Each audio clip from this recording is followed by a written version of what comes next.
Welcome everybody, this is the Nerdybeardman Weekly with me, your host, Joey the Nerdy Beardman, joined today by the lovely and wonderful, marvelous Miss Z. How are you? I'm good, thanks, and you? That's good. We are your average Joe and Jodettes, and we talk movies, we talk TV shows, we talk comic books, we talk TV games, we talk books, and everything general entertainment, and so on, and so on, and so on. I really still need to work on that. On that intro, it's really not... It's getting there, though. It's getting different there. every time. Yeah, exactly, but that's what we want.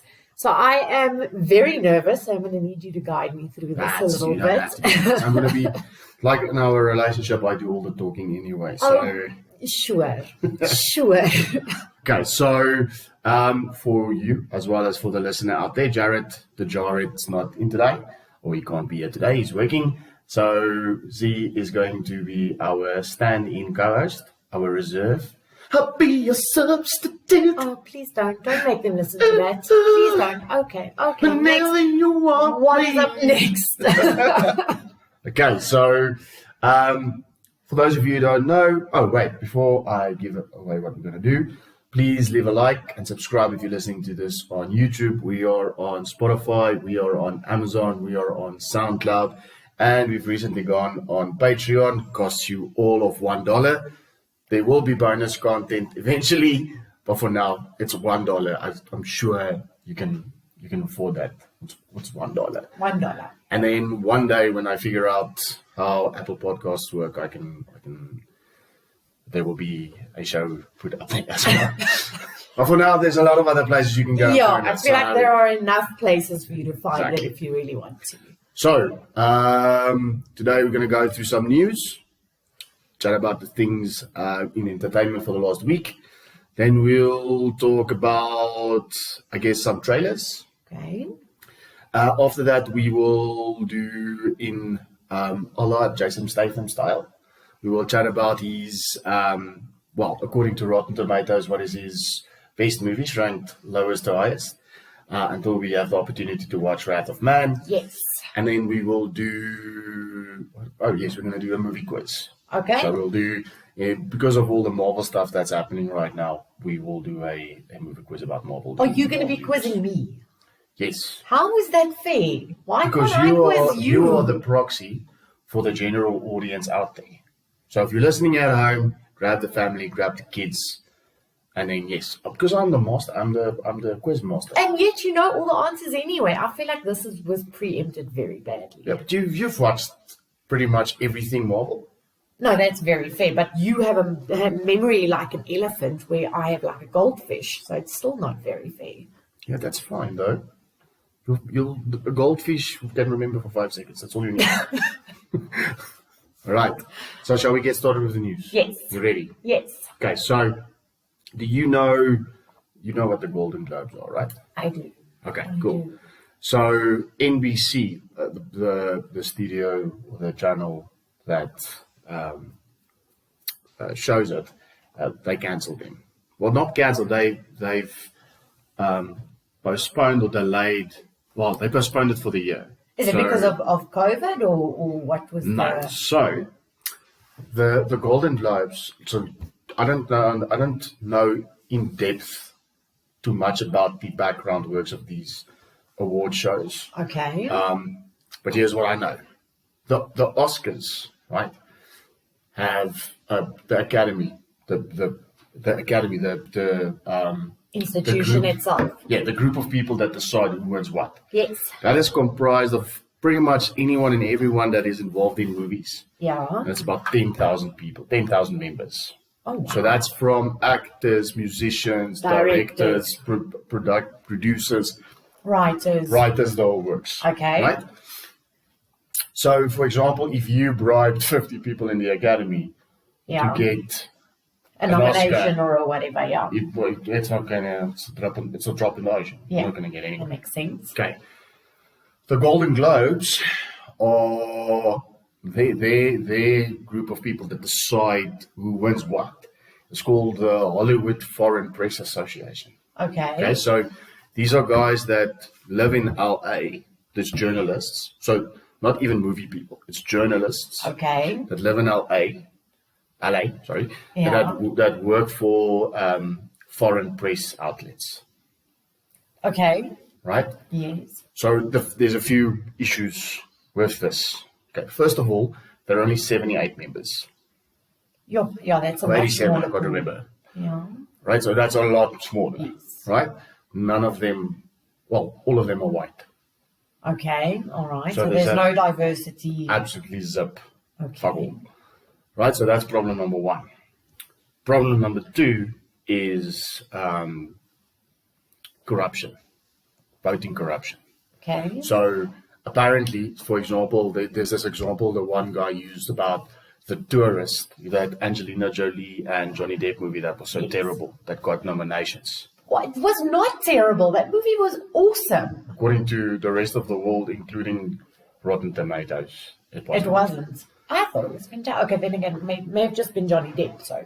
Yeah, well, either way, the whole thing there was, how did that movie end up when the general consensus of that movie was it was terrible? Okay, that makes sense. Irrespective of what the audience might have thought of it. Yeah. No, that makes sense. It just doesn't add up. So that was one example, and then the other example was this TV show that I haven't watched called Emily in Paris, where even the creators or the showrunners said that they didn't deserve a that was nomination. boring. I think I got into like 40 minutes and I couldn't do it. Oh, you watched it? I did. Remember, you still told me that I would like this, and I started watching. I was actually very offended because it was really boring. Oh, really? Yeah, very much. Shows you what I know. Anyway, I shouldn't be running this podcast then, should No, I? you can. You should just not be recommending chick series. No, I should not. No. There's one reason for that. But anyway, so they also got some sort of nomination, and there was a lot of questions about it. Apparently there was this whole thing where they took the crew for like a 3-day stay somewhere, or journalists to go basically. and yes, exactly. So there's that, and then the other thing is there's financial improprieties. So it's called the HFPA, the Hollywood Foreign Press Association. It's supposed to be a non-profit Organization. The people that are on it get money from it. Okay. So, but I'm sure this has been happening for many years. Yeah, no, it's not like this massive expose of like, oh, what this happened? just hits. It's been a case of, by the little bit of research that I did, it's NBC's been like that dad that goes, stop it, fix it, do this, do that, stop it, fix it, do this, do that, and they just didn't. And now the big boy went and said, well then, fuck off. I'm not going to host you. So it remains to be seen whether or not they have another one next year. But yeah, so there were a lot of actors, or a lot of people that reacted toward it and said like, took out the Golden Globes or the Hollywood Foreign Press Association or the Golden Globes. What's his name? The short action star, Tom Cruise. Yes. He gave the 4 of his Golden Globes back. After this announcement? Yes. Oh, wow. So I'm not sure how he did that. Do you think he posted it to them? Like I got one big box and then, or maybe, I'm sure he must have, because it's memorabilia, right? Yes. So do you think you just hold the globe, or do you make like a case if you have 4? I don't think it's such a big deal. I think people would actually judge Or maybe you a little bit. maybe he just gives them an autograph and then send them back. Could be. Or Have their do you name think made he on takes? a plaque or something. Yeah. Well, I'm assuming if you won the thing, your name would be on But it. I don't think it's a recycled thing. So I think everybody gets their own. So No, I know. But then do you think he sends that he's like, I'm just going to put this trophy back in a box and send and FedEx it to them? No, probably. I don't think he hand-delivered it. Oh, this is cool. We got a box from Tom Cruise. I wonder what he sent us. Yeah, A big fuck you. That's what. yeah, probably. But he's always the first one to jump on the bandwagon, though. So I'm not surprised that he was the one that sent it back. Yeah. So what do you think about that? Well, I once again think this is something that, as I said, has been happening for very long. So I'm glad it got to a point, and if there's corruption, then they must sort it out. Yeah. Simple as that. And they need to sort out their diversity. Yes. I find it hard to believe that your 78 members or 87, what the fuck it is, and your foreign press, are supposed to be foreign press, but And you yet, don't have, you don't have any diversity or anything. And Whatsoever. why put journalists, who are probably the most cynical group of movie critics, why put them in control of?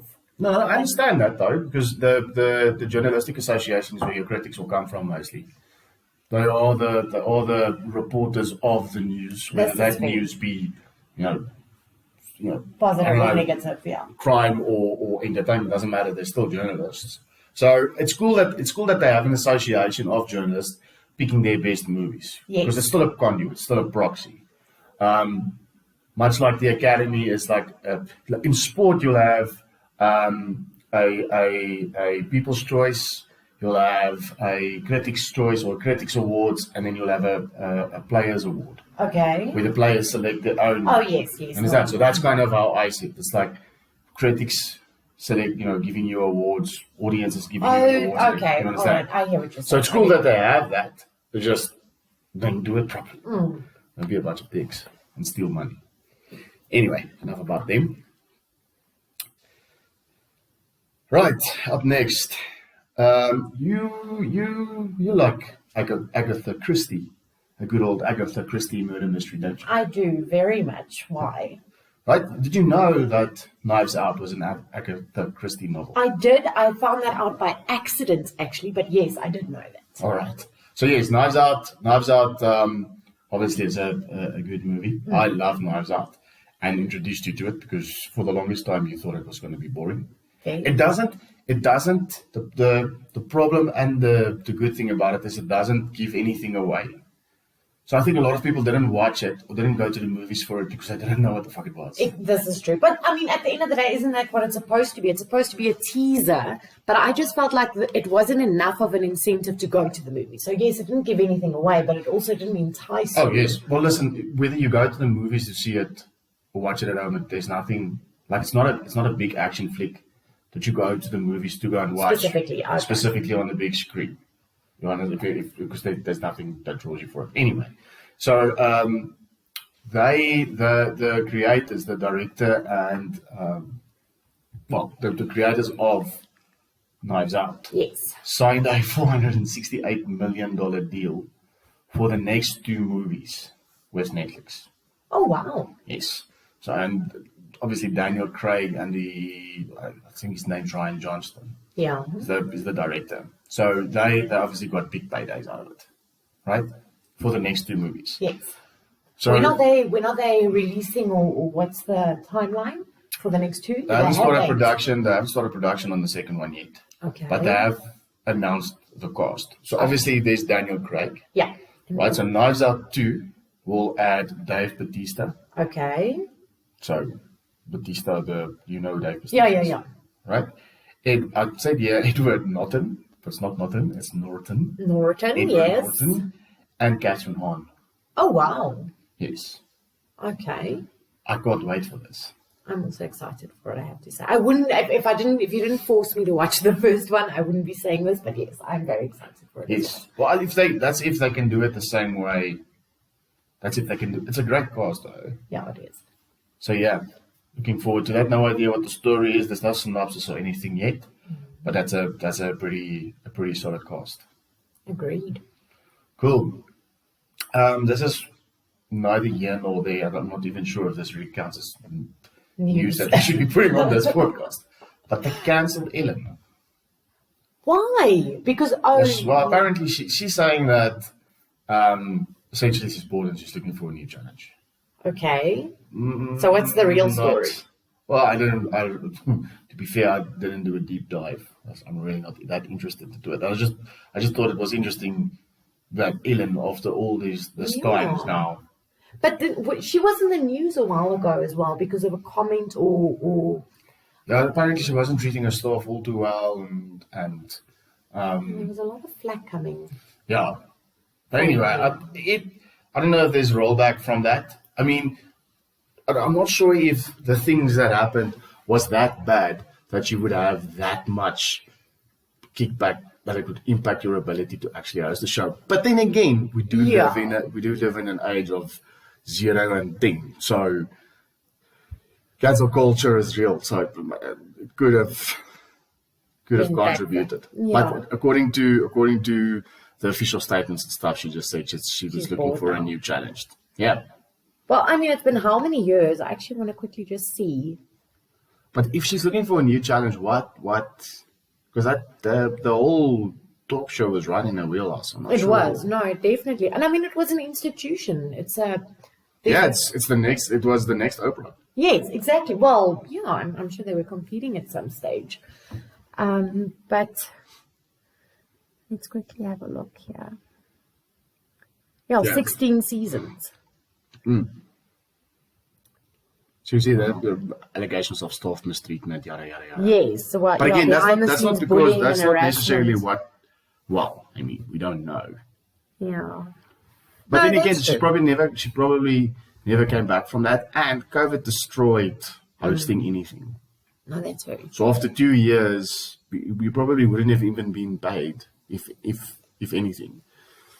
No, that's fair. And I mean, she was very dependent on her audience. Yeah, So there was a lot of show- interaction, especially on her show. Yes. A lot of interaction with the audience. Exactly. So, yeah, obviously COVID would have hit her a bit harder because of that. Yeah, exactly.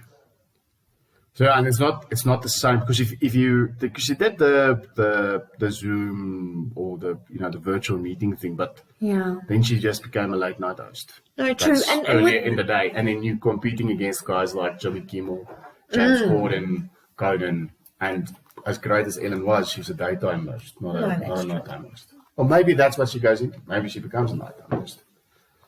Well, let's see. I'm sure she'll bounce back, so let's see. Probably. Cool. Then, exciting. Well, I think this is exciting news. So Martin Scorsese and Leonardo DiCaprio is doing another movie again, right? They obviously The Departed, which is one of my favorite movies. So they're doing a movie called Killers of the Flower Moon. I'm not sure if you're going to like this. So Okay. the film is based on the best-selling non-fiction book about a staggering series of accidents, poisonings, and shootings that killed members of the Osage Indian Nation in the 1920s. I'm not going to like this. Most of them beneficiaries of a windfall of wealth after oil was discovered on their Oklahoma reservation. So this is obviously based on a true story. And yes, essentially, it's about the tribe. The tribe oil was discovered on their land, and it's about relocation. And then obviously with these things and tribal territory, Yeah. I would assume they would have not refused, but declined people taking over their land, not because of they wanted the oil, but because in those cultures, the land had old spiritual value. True. And there's Ancient ancestors value, and ancestral value, yes. yes. So it's going to be interesting to see what they do. And it's also, I think Robert De Niro is in it as well, if I'm not mistaken. But this is also going to be one of those brutal, they don't hold back on Yeah, so viewer sensitivity and- Scorsese does not mess around with types of movies like this. Was yeah. Flower Moon the tribe? Is that what they were called? Or I actually don't know. It could be. I'm not 100% sure. members of the... So the cast already includes, obviously, Leonardo DiCaprio, Robert De Niro, Jesse Plemons. Oh, he's the guy from... what's that? The game night. The guy with the dog. Oh, is it him? Yeah, it's him. Oh, that was a funny movie. I loved that movie. Yeah, so I'm just trying to see. Yeah, there's all the Flower Moon. Yeah, that's all the cast stuff. So yeah, we'll see. It sounds amazing. It's difficult to. Obviously, there's no movie yet, so it's difficult to say what's what. So I just want to see premise. There's no premise yet. Oh yeah, members of the Osage tribe in the United States murdered under mysterious circumstances in the 1920s. So we will see. It depends on what they. This is going to come up on Apple TV Plus. Yeah, nice. It'd be interesting to see what characters a guy like De Niro and DiCaprio plays. Because they obviously can't be part of the tribe. Yeah, they're going to be the bad guys. They're not going to be. Well, they might not be. Maybe we should just check under the actual. Let's just go see. Maybe there's something about the Osage murders. Okay, so Osage Indian murders were a series of murders of the Osage Native Americans during the 1910s to 1930s. Newspapers described the increasing number of unsolved murders as the reign of terror, lasting 1921 to 26.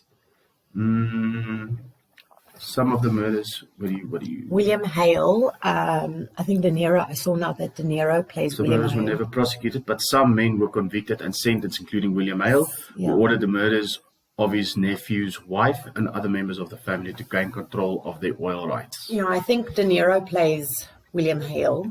I think I saw that now on the previous page. Oh, on the when they said, Yeah, who's playing the who with the cast. cast? Yeah. yeah.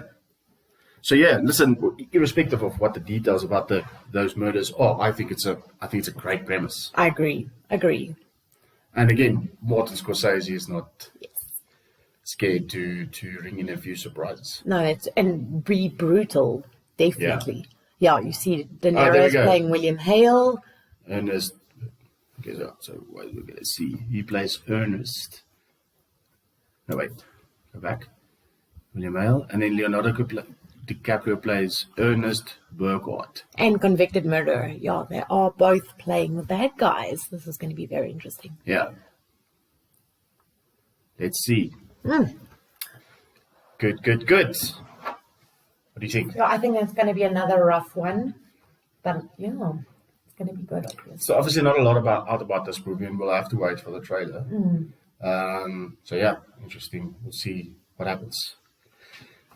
Okay, that's it for Scorsese, right? Yes. Cool. Well, I don't know. You tell me. That's it for Scorsese. Okay. Okay, so you've seen the new Suicide trailers, right? Yes, obviously I have. So I didn't know this. I only found this out recently. You know the John Cena character. Yes. So he's called Peacemaker. So after the movie, James Gunn and them are producing a Peacemaker series. So obviously have John Cena as the main character. So for Suicide Squad, they were saying that they were going to, or a lot of people are thinking they'll be killing a lot of the characters, which is great. That's fine. It's Suicide Squad. It's not much of a suicide mission if no one fucking dies. So that's cool. That's fine, right? But don't kill Harley Quinn. No. There's still a lot of character, or there's still a lot of movies you can get from that character. Plus, you have a casting there already. Yeah, that no, suits the Margot character, Robbie- suits the role. Exactly. So On her own is a gold mine. They would Exactly. be- And then obviously, spoiler alert, Peacemaker makes it. Unless they do a Really? prequel. But if they're going to do a prequel, it would be weird because they're already talking about a season 2. And we haven't even seen season 1. Hey, a we haven't prequel even can seen. go on for very long. Oh, that's fair, I guess. So yeah, but sounds like John Cena has some work for the next couple of years. He's a great comedic actor, I think. I agree. He's got good timing. And he's got good chemistry. I haven't seen a Charisma, movie. you mean? Yeah, no, chemistry with his co-actors, because that for me is a very, very, especially because I read a lot of books before I watch the movies. So you already have a preempted idea of the characters. And I've never seen a movie where he doesn't have chemistry with his co-actors. I'm just worried. I'm not sure if he's. I don't know if he's there yet to carry an entire series by himself. Well, I don't know, to be honest. I don't know anything about the Peacemaker. So I don't know what type of character we need to he's a bit of a. So the Peacemaker, to give you an idea, is the stereotypical thinks he does the right thing, but Yeah. does it all wrong. So, So he will kill kids if he thinks that will. So let's say, for example, America is at war with Taiwan. yes. He'll kill Taiwanese kids Oh, so he's kind of like the road to hell is paved with good intentions type of Correct. character. Okay. Correct. Well, Yeah, that might be a bit serious for John Cena. well, he plays the ignorance, Okay, fair. comedic ignorance. Okay. Yeah. I will need to So- watch it to comment. Let's see. Let me give you maybe Peacemaker. So for those of you who don't know, this podcast is also very educational. And if you want to know anything more about comic books and comic book movie characters, this is the place you want to be. With Jared as the co-host on that episode, definitely not me. To be fair, not a lot of people know Peacemaker.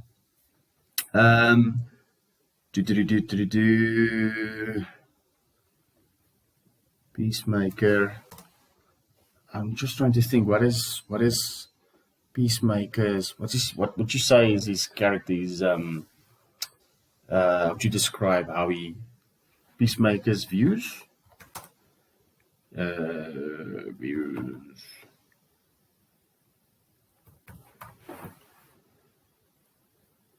Oh. You know, I think they're going to get a very wide search there. It's difficult to explain. He's essentially. Okay, wait. This is Peacemaker. There we go.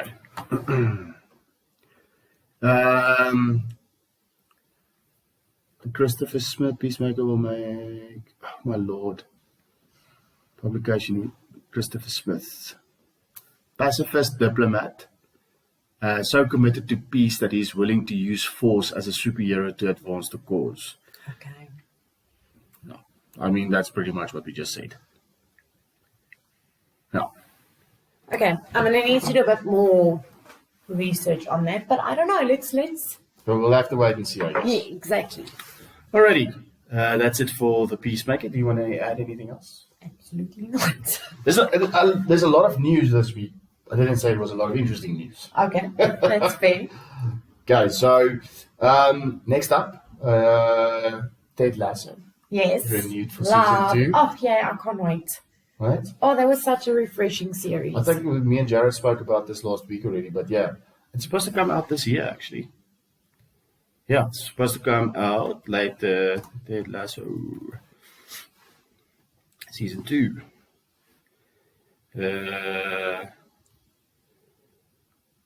Oh, it's coming out in July already. Yeah. Oh, yay. Yeah, they've already got the promo up on Apple TV Plus. So yeah, I'm very excited. And if you're listening to this and you haven't watched Ted Lasso, Do it. it's amazing. Yeah. It's about a American football coach taking over a soccer club. And apart from the story of a character changing sport codes, almost like a homage to changing careers. Yes. It's also a heartwarming story about relationships, family.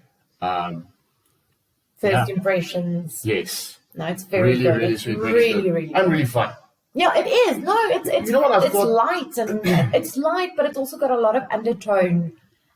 So, like you said, a lot of heartfelt undertones. It's not too soppy, No, not at all. but it's got a lot. There's lessons. It hits you There's- right in the feet. Yes, exactly, Yeah. exactly. It's unexpected. And the casting is really good. Yeah, it's really, amazing. really good. I actually thought about this. You know the intro where he sits alone in the stadium? Yes. I realize now that that's a visual representation of him as a person.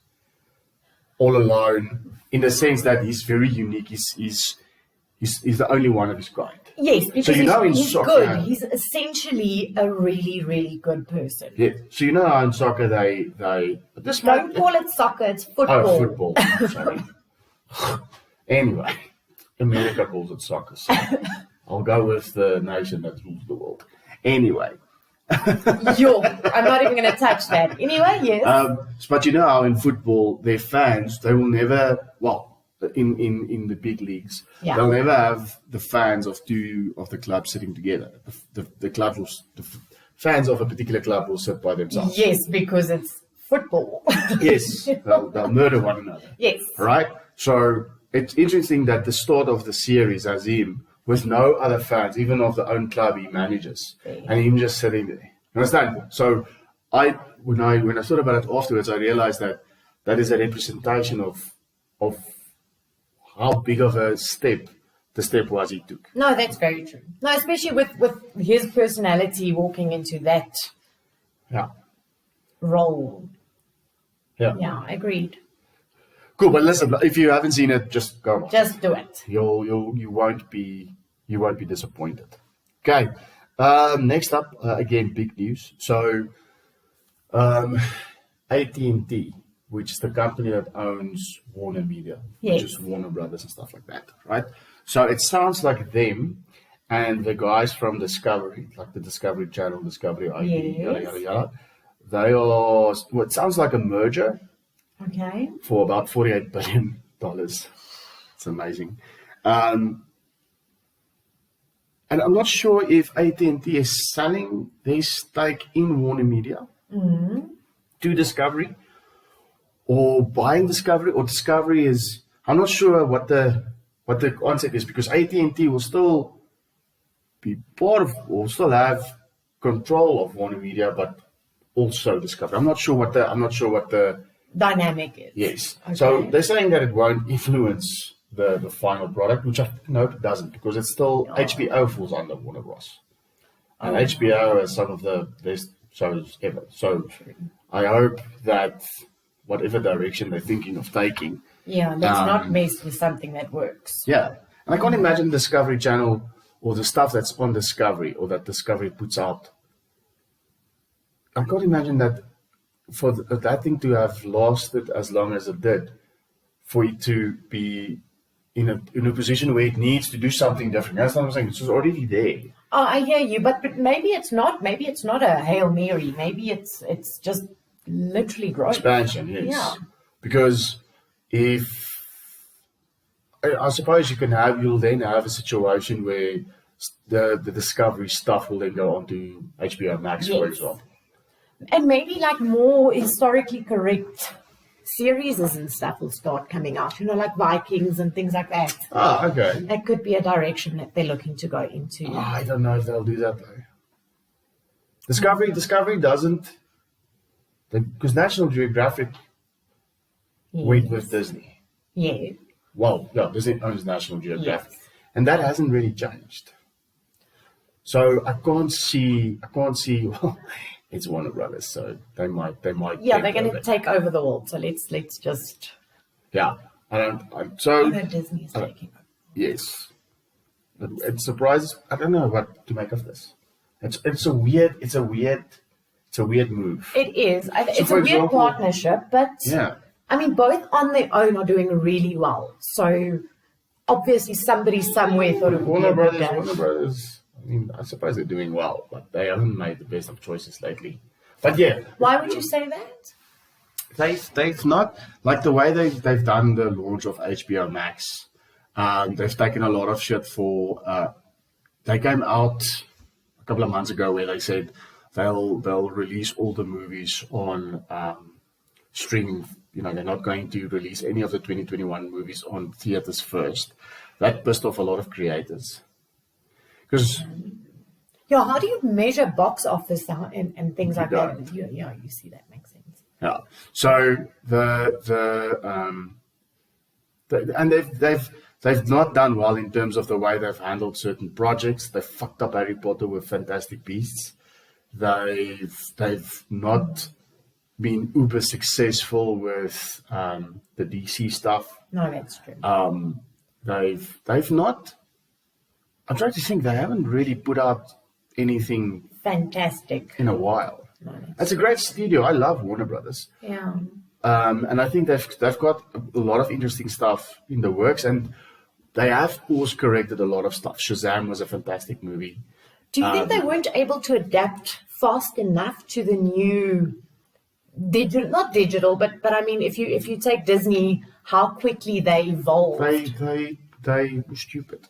They tried to do something new in an environment that didn't need it. They were trying to be niche for what? They've already got all the content. Yeah, they could. Right? Yeah. They've got HBO. Yeah. They've got Warner Brothers. They're one of the longest standing what do you call it? The studios that exists, and they've got DC, right?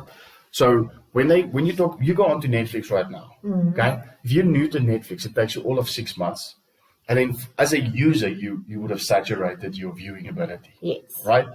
It's Netflix's responsibility to keep on adding on stuff to keep you interested. Yes. So they do that through syndicated deals. So they play other studios' movies and pushing out their own content. Yes. You can debate whether or not Netflix does great TV shows, great movies, because I think they've got a hit ratio of 2 out of 10. Yeah. So 2 out of every 10 movies is good. The Netflix doesn't do well in terms of putting out great movies. I think I would agree with you a few months ago, but everything that I've seen recently, I've liked. Oh, they've been better. Yeah, definitely. But the TV shows is the inverse. Oh, yeah, of course. So yeah. at least 7 out of 10 of the original stuff Yes, tends to be good. Mm. So, so Warner Brothers, there's the thing, it works. Yes, it Disney does. has done the exact same thing, right? In fact, Disney has throttled their content so that they can slowly but surely increase their viewer base, right? Throttling the content meaning we'll give you all of the Disney animated series, but we won't give you the live action right now. You understand what I'm saying? Because they focus on what they're busy with. They put in all of their, and that's what I applaud Disney for, is when they do something, they do it right. Yeah. So, but again, you've got Netflix, you've got Disney. Yes. Warner Brothers has the media. They've got all the content already, right? So the base is there, and then it's about the new content. So make sure you put out proper new TV series, right? There's nothing wrong with from a DC point of view. For example, they've got Doom Patrol, which is great. I really enjoyed Titans, and they had an excellent animated series in Harley Quinn. Oh, yeah, that's true. Oh, was that the animation we watched? Is that Warner Brothers? Yes. I love that. Right, so they've those 3 things are already great. Okay, they've shown glimpses of an ability to make great stuff. They should just apply themselves. Exactly. You understand that? Like the same with the movies. You can Google, Warner Brothers right now. They've got a plethora of fantastic movies. Just do that. Yeah. Focus on be, one thing at a time. Yeah, we're being idiots.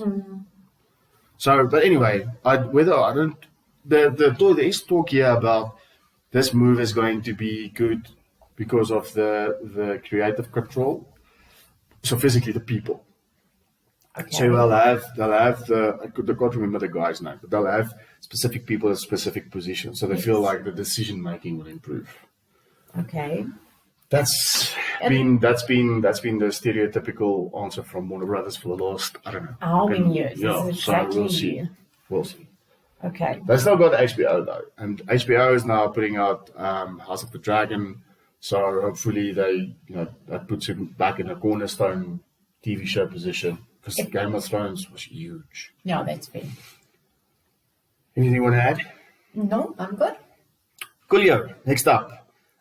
So this has been a fan casting for all of eternity. Okay. It's been something the fans have wanted forever, and that's for Emily Blunt and John Krasinski to be Mr. Fantastic and Invisible Woman of the Fantastic Four. So she was in an interview the other day where she said she's not received a call and she probably doesn't think it will ever happen. Oh, wow. And you know what? I don't care. If you think about the casting, I think it would be a great casting. I think there would be nothing wrong with it, and they'll do a great job. But it's been so long, and people have spoken about it so much. I'm like, I lost the. Yeah, it's not, right? I actually think that they could play other characters that would be far better suited for them than Mr. Fantastic and the Invisible. I think he would do really, really well there. I don't know if Emily Blunt has got. She would have been the original Black Widow, right? But then she had obligations from Warner Brothers. Yeah. With Gulliver's Travels, like Jack Black movie. Oh, yes. I don't know. I love Scarlett Johansson as Black Widow. I can't imagine anybody else playing her. After the fact. No, fair. No, true. But still, I mean, my brain can't even comprehend anybody else in that role. Really can't. So yeah, that's a bit of news. I don't know. At first, when I heard it, I'm like, it would have been cool if the announcement was made. Oh, this is going to be Mr. Fantastic, but I'm over it. Like, I just want to see the movie now. Just give me a great Fantastic Four. Agreed. Cool. We spoke about this before the pod, actually. So you know how in the old days when movies came out, you had to wait forever and a day to actually see it. Like before you could see it on TV, and you had to wait like 3 months before it comes out on video. So that window is called the theatrical or the theatrical window, whatever. So that's now going to go to 45 days, which I think it's very short, right? But it's the right move. Yes, because agreed. a movie at the current rate, a movie can't hold a box office. Yeah, they're not. for 3 I mean, months. you've got how many pirated recordings and things like that. Then rather just release it earlier. Let's get the good quality stuff. And do a subscriber thing. If the movie, you can do like a scaling system. If it's a C, so you say, let's say you say grades, and you say A, B, C, D grade movies, and then your subscriptions goes up to let's say $30, right? Then you say, okay, so if you want to, so you release the movie at, let's say you release the movie for 45 days. Then when it goes to streaming, it will be available for $15. Then 2, 3, 4 weeks later, it's available for 10, etc., etc. If you want to make money off of your existing base, or if you want to increase your viewing base, you won't put the subscription you won't on. have a money charge. You will charge only your subscription, so that your users apply for the subscription to get access to the movies that they wouldn't have watched otherwise at the movies. Agreed. Yeah. So the 45-day window is fine. I agree. I actually don't think, even if we go back to normal, I don't see them Going back to the normal. not- How many not movies? with Like all 3 the months? streaming. Or... For the bigger movies, they might, but 3 months, yeah. But if Disney says, they're going to release a movie for 45 days in theaters, right? Let's say it's 100% capacity, everyone can go back. They release a massive movie, and they say, okay, cool, no, we will still stick to 45 days, and then it will go straight to streaming. There's no way Netflix and Warner Brothers says that their movies need to be on well, not even Netflix, because Netflix will want to have their stuff going on streaming immediately anyway. But there's no way Warner Brothers goes, oh yeah, no, we'll wait the 90 days. Yeah, agreed. Why would you? There's just no way. That's done. Yeah. Whereas if Warner Brothers went and said, 45 days, Disney will go, it's fine, our movies are strong enough, we'll stick to the 90 days. Yes, but they've earned that right. Correct. What do you think about that? I think it's a good idea. I honestly do. I think everything needs to happen faster. Really. Fair enough. Okay, so we spoke a little about, again, before the pod, I mentioned to you about a guy called James Mangold. Yes. So let me first tell you what movies he's made. Okay. Right? Then I'm going to tell you what he's going to make. Is he mating? He's not going to make anything. Mangold. Here we go. All right. So he's done. He's done Logan, Okay. The Wolverine, Ford versus Ferrari, Wow. Walk the Line, the Johnny Cash movie with I know exactly what movie that is. 310 to Yuma. I don't know that. It's a Western movie. Girl Interrupted, It was also really good. Identity, Sure. Yeah. Kate and Leopold. The also what's his name? Hugh Jackman movie. Yeah, I remember. It's a romantic movie, Yes. hey? Night and Day. Okay. That was Cameron Diaz and Yes. Tom Cruise. Yes. The Greatest Showman. That was also a really good movie. To name but a few. Okay. So he was involved with The Sweetest Thing and stuff. Oh. Right? So Yeah. proper director, right? So he's doing Indiana Jones 5. What? Yeah. Do they have casting yet? Obviously, we'll still have, I want to say Russell Ford. What's his oak's name? Han Solo, what's wrong with you? Harrison Ford, good grief. So Harrison Ford's obviously Indiana Jones. They cast Mads Mikkelsen. I don't know who that is. He's the villain from Doctor Strange. Yes. Hannibal, right? There's no way they cast him as a good guy, so he's probably going to be a bad guy. Boyd Holbrook. I think he was in Son of Anarchy. Yes. He looks a lot like the guy played in Lethal Weapon as well. Oh, yeah, but it's not him. Yeah. That is going to be exciting. I can't believe that that they have Harrison Ford still as Indiana Jones. Yeah. I mean, how old is he now? 100, easily. Let's not be offensive. No, I think this is... Listen, I don't know if he will stay the number one cast. I actually think maybe this Boyd Holbrook character is his son, maybe. Or whatever, to take over the relative. Yeah. It would be an odd choice, though, if that is the case. Yeah, but well done to Harrison Ford holding on to that title for so long as Indiana Jones. I mean, he has not been replaced. But you just can't not cast. No, it's fair. It's not. There's no other Indiana Jones. So what do you think about that? I think that's awesome. Yeah, I too. Me too. I too. Lekker English. Right. Okay, I don't know what's happening. This podcasting, I really do talk a lot. Yeah, you do. Me and Jared, the previous two, I thought, like the first one I understood why it took a little bit longer. The second one I was 100% sure we were going to, stay under 2 hours. And now again, we are really busy, but we're still in line with where we should be. Okay. Doing pretty well. Okay, so let's talk Marvel first. Okay. Right. So obviously, you saw the trailer where they announced where they did the reveal. Welcome back to the movies. Yes. Right, and there's like a million movies there. Like I don't know, what's 10 or 8 movies. And then obviously that was only the movies. So they still for this year alone. We've got Black Widow. Yes. Spider-Man, which is Sony and Marvel.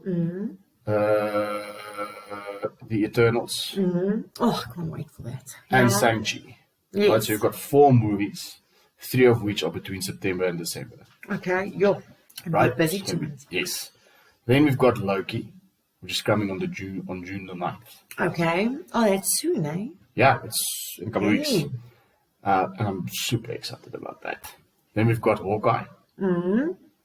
So Jeremy Renner seems to be handing over the mantle to the new character. Okay. So we'll see what happens there. We've got Miss Marvel.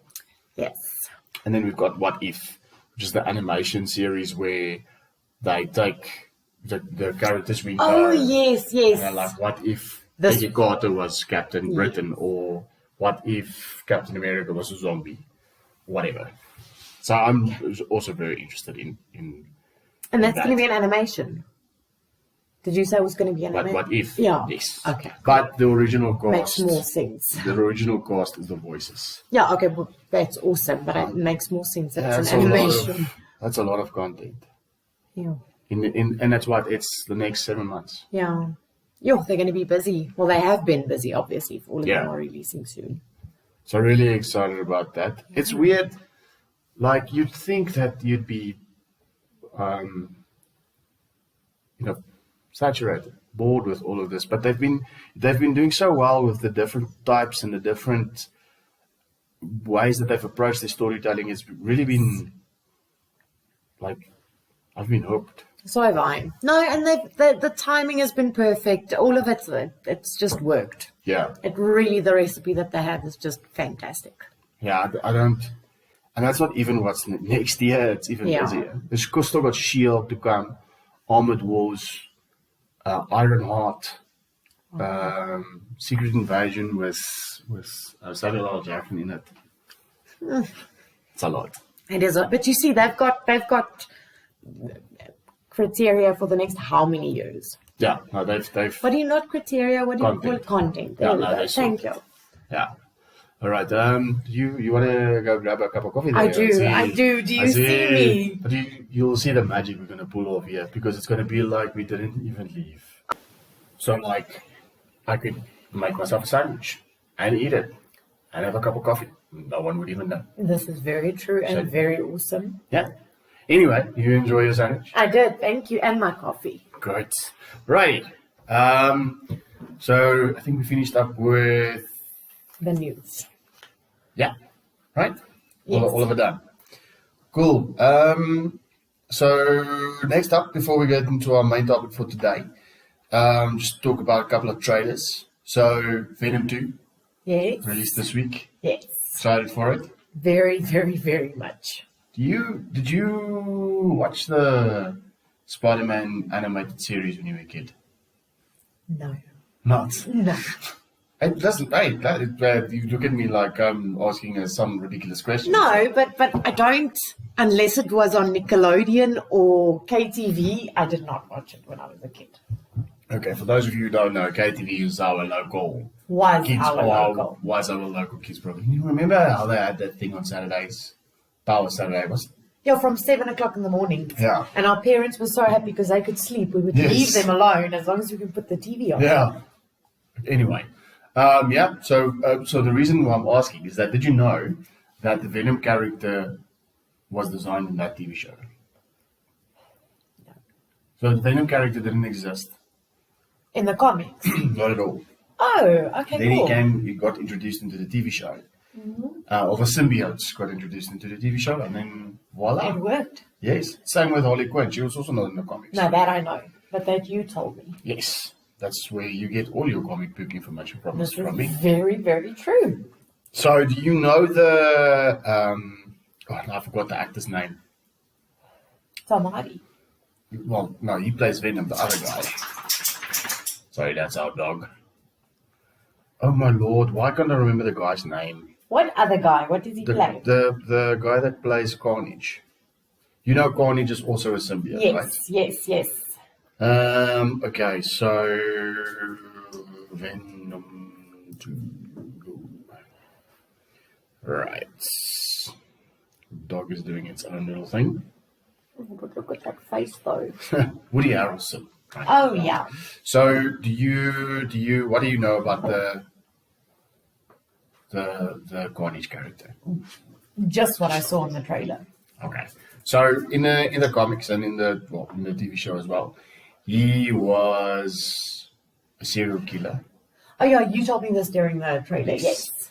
And he got a hold of a symbiote, which is the gooey things, the parasite. And he's just a very evil dude. Yeah, because that's exactly what a serial killer needs. Yeah. Yeah. So it's going to be... I don't think this is going to be an R-rated movie. And with it not being an R-rated movie, I'm not sure what they're going to do. The Because first one wasn't R-rated, have... hey? No, the first one wasn't R-rated either. Was it? No, it wasn't. No, I don't think it would have been, no. So, yeah. The Carnage character is pretty dark. Well, supposed to be a pretty dark character. Well, he's a serial killer, so I would believe so. Yeah. Do you think... So there's been a lot of talk about the Sonyverse. So obviously Sony owns the Spider-Man character and all of the characters in that universe, right? Which is not owned by Marvel. Mm-hmm. So it'd be interesting to see when, if ever, they do a crossover. Yeah. Do you think that will ever happen? She's going to open the door for the dog. I do, yes, because she's walking around. Yeah, what do you know? Lovely. And she looks like she did something Listen, wrong. every person listening to this podcast not enjoying dogs, don't subscribe. Yeah. Don't like. Or just don't say you don't like dogs. Then we won't have a fight. Anyway, so yeah, interesting to see what they're going to do. Excited to see what they're going to do. What do you think? I have no opinion about this. I know you want me to, but I really don't. You watched the first Venom character. I right? did, Or the I first did. Venom movie. And what did you... I thought it was awesome. The thing is, I love Tom Hardy, so I'll watch anything that he's in. But DC is good. It's not DC, Sony, hey? Yes.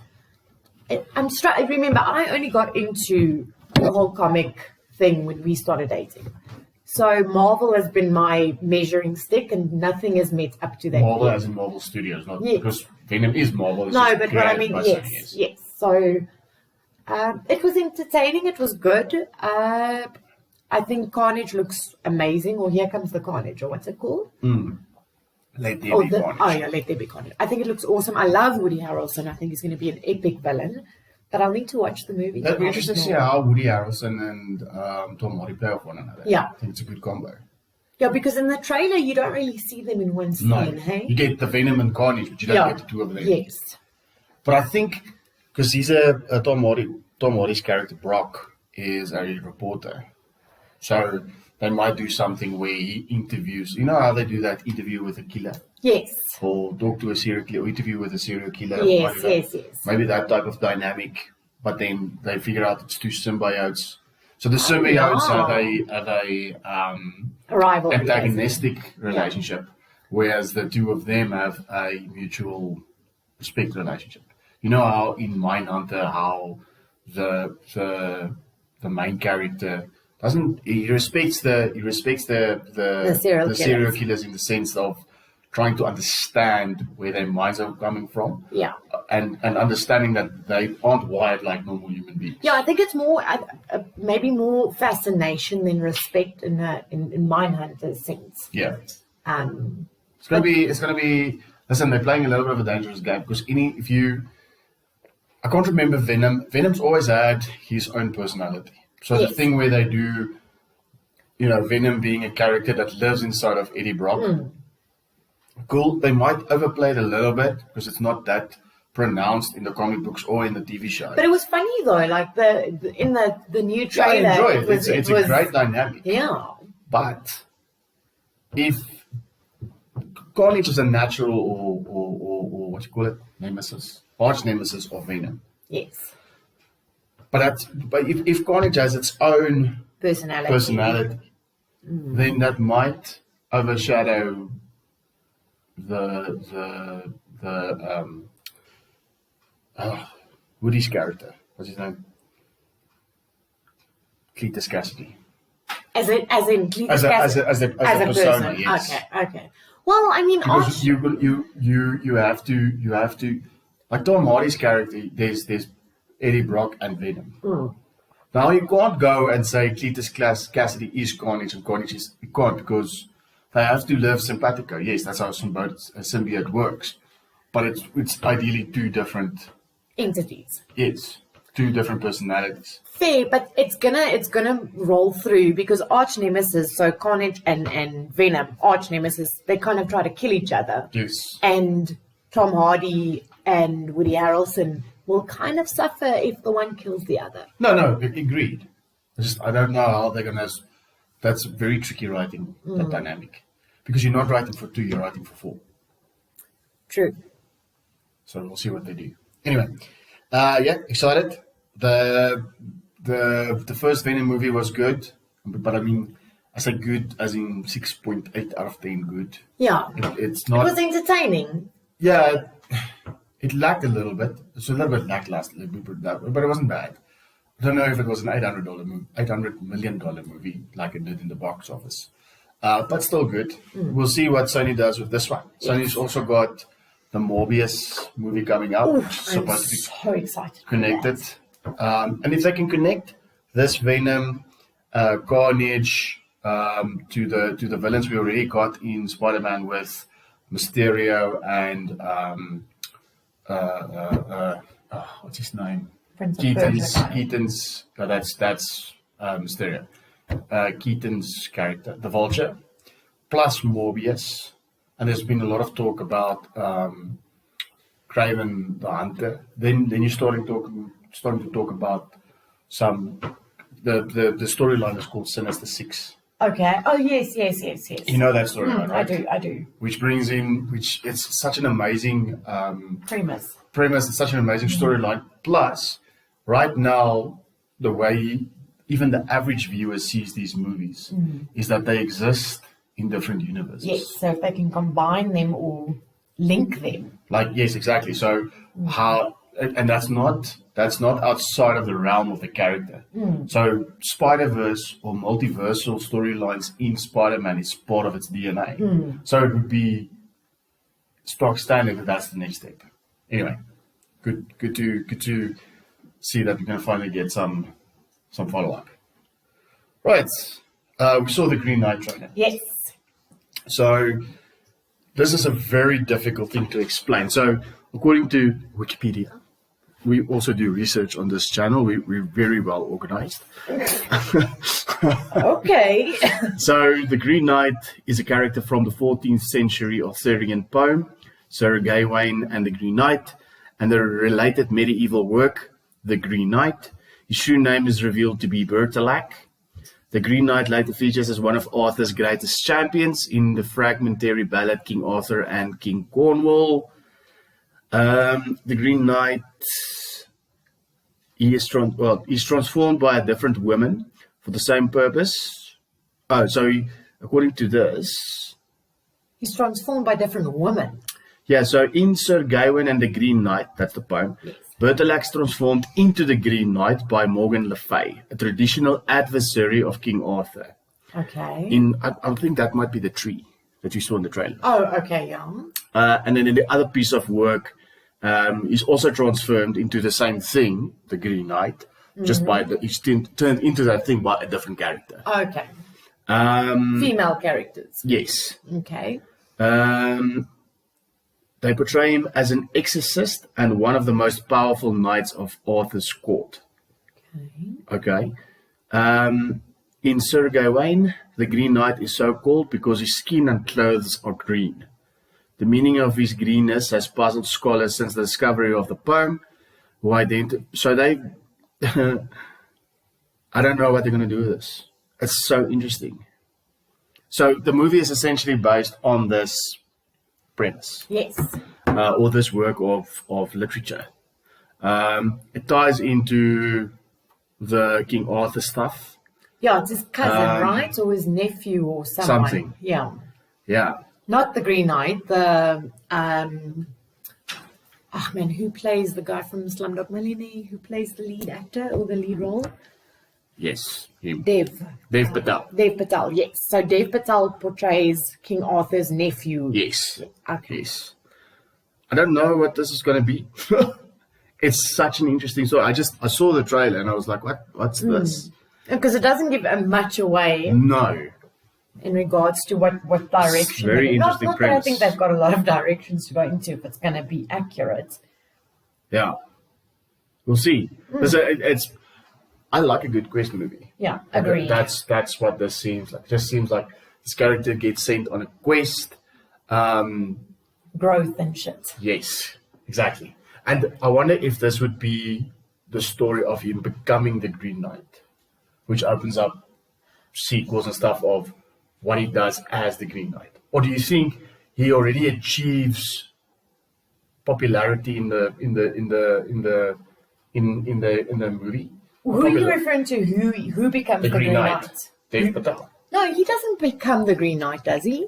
I don't know. No, he doesn't know. The Green Knight is that tree. So, yeah, no. It's very confusing. Yeah. You think so? I'm almost 100% sure. Although you should have prepped this, I'm sure. Well, I don't know I don't know it well enough to know who goes to where. So they are Not a lot of people according do. to me, they are not the same character. Oh. No, the tree guy is, yeah, he is. Gawain. Yeah. Oh, No, exactly. Ralph Embarks Ineson on is a the Green daring Knight. quest to confront the Green Knight. It's not the same character. Oh. Did I Oh, just, so maybe- was I just right? Oh, Alicia Vikander is also in this. Yeah, sorry. Hey, I misunderstood this. Oh, so do you think the Green Knight turns on King Arthur? well, this is what I don't understand. If he's one of his champions, because in this movie, it's all what I've seen, and Or the, maybe he gets stern and then disappears, and they have to go and fetch him. I don't know. go fetch him from where? I don't know. Hide and go seek champion of what year would Oh this wait, have the been? Green Knight. Here we go. It's upcoming. Where's the premise? Let's see. Synopsis. Okay, here we go. A fantasy adventure based on the Arthurian legend. Tells the story of Sir Gawain, King Arthur's Ezra nephew, who embarks on a quest to confront Eponymous Knight, a gigantic green-skinned stranger. So yeah. So he doesn't become the Green Knight. So you're going to confront him for something. So when you were saying the champion, were you referring to the Green Knight or referring to... It says, well, the legend says it's the Green Knight. See, this is the direction I was talking about. So what are they going to... Yeah, I don't know. This is... The Green Knight has to turn on him. Because why would he confront him? Exactly. So this is being done by a studio called... Well, not a studio, a distributor called A24 Films, right? So to give you an idea of what this studio has done, they have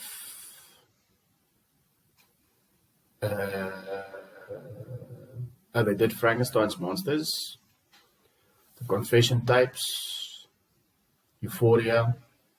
They've actually done a lot of I'm Sorry. The comedy show, yes. So nothing that's been that big yet. Yeah, it's weird because these are all TV shows. We are not really showing the movies. Let's see. But anyway, what do you think about the trailer? I think the trailer is awesome.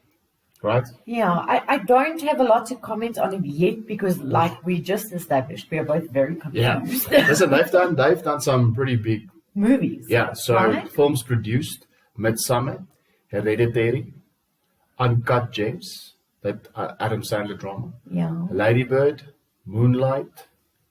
Like they've got some Oscar winners, yeah, and a lot of Oscar nominees. Beginning of the Sacred Deer. Mm-hmm. Yeah, this is going to be a very story-driven movie. What do you mean by story-driven movie? Meaning that it's not going to be. It's not an action epic. Yes. It's not a fantasy epic. It's not. Very little of the lore of the Green Knight is going to be told. It's going to be the Green Knight as a character. Yeah, or the growth of the nephew. Yes. All right. Looks good. Next. So for those of you that have Netflix and have seen this movie called Mitchells and the Machines. Mitchells versus the Machines. Sorry. Awesome movie. Same guys that Sony. Same guys that did Spider-Man Into the Spider-Verse. Yes. Animation is very similar. Yes. And just a fantastic movie about this girl who obviously has a struggling relationship with her father and the family and trying to express herself but can't. And then that being dropped into this post-apocalyptic machine war. Yeah, where they try to take over the world. But yes. What I really loved about the movie is they are so awkward. Like the whole family, it's like they are disorganized and they're weird and they're quirky so it's not the normal hero family. No, and they kind of put them against the hero family, and it's like exactly. Well, the pretentious hero family. But did you know that Abby, what was her name? Abby Jacobson, who's the voice of Katie Mitchell, is a comedian. Oh. Yeah, I didn't because I was trying to place the voices. And she is a lot of famous comedian, right? No. Well, apart from the dad who's Danny McBride. Ah, yes. Rick Mitchell. Yes. Yeah. So and Olivia Colman, who played in The Crown. Oh yes. She's Pal, the annoying phone voice.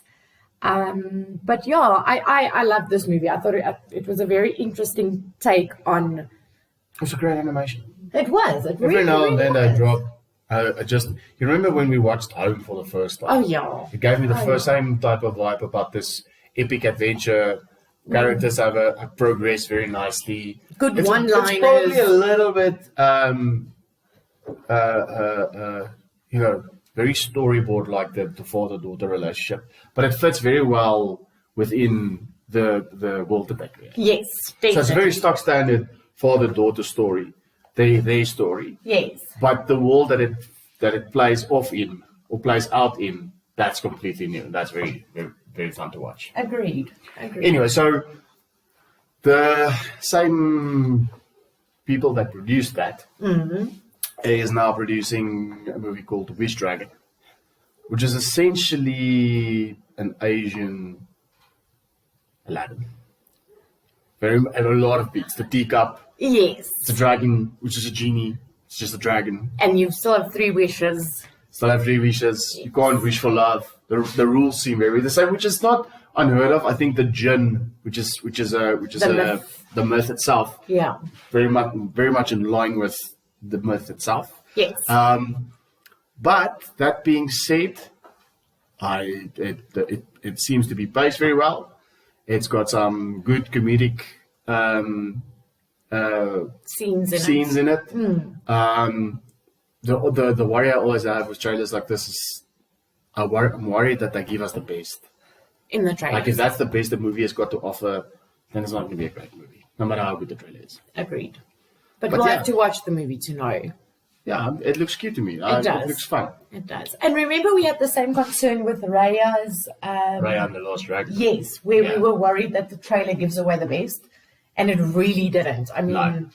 That was a really well-made movie. Yes, it was awesome. But very...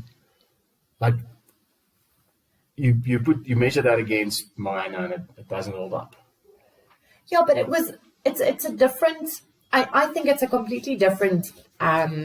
focus group that they were possibly, like Moana and is like Frozen. Like it's the songs and yes. That's not because the jokes and the comedy and things is not necessarily something that the audience of Frozen or Moana, for example, it's would really understand. Beautiful animation that they did. Yes, I really like yes. it. But they're doing a lot of that lately, where they're going back to their roots, where because at some point the animation was very similar, where now they seem to be going back to things where like a Mulan vibe. Yeah, they're now going back to the traditional thing of picking a culture and giving us a story from that culture. Yes. Because Moana was a Polynesian story, Raya is an Asian story. Soul, which we haven't watched yet, is a very, very much an African American story. I'm